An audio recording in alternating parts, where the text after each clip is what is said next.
Hi everybody, welcome to Pilates from the Polytunnel. Joseph Pilates was an enormously resourceful man. He was a German national at the time of the outbreak of the First World War. So he was interned on the Isle of Man in a big camp of foreign nationals, about 23,000 people. And he set about using anything he could get his hands on to make exercise equipment. And what we know as the reformer, which is a key piece of apparatus in a Pilates studio, he designed originally from a hospital bed and used the springs. So what I'm doing here is, just for a bit of fun, I've set up an old door that I found across my raised beds, and I've put a mat on top to do some exercise on.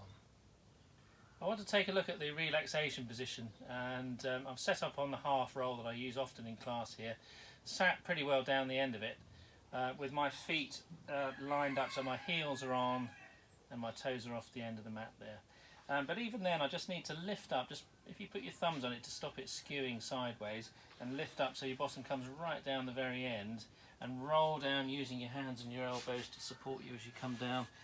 You come down nice and flat in the spine, and the relaxation position should be what it says it is. Now, a few things to note about undue tension that can be held in the body. First thing is the spine can come down a little bit short, and I'm just lifting my ribs up there, and the back is a little bit arched. So if you hold your hips down and just wriggle your head and your shoulder blades north a touch, the back flattens down. The other thing that I quite often see with some people is the arms being quite close to the body, which you can see there that the shoulders tend to hold a lot of tension. So if you widen your elbows off the mat, and you can, if you're not doing any exercise, you can bring your hands to rest on your hips. It just softens the shoulders. And the other thing is to remind yourself to just let the legs give and let the body be heavy.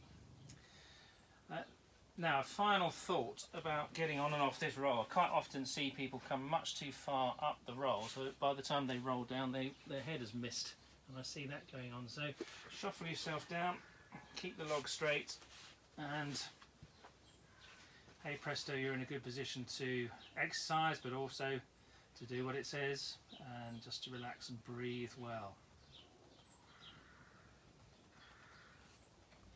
Well, I hope that helped you get a handle on getting on and off the log successfully.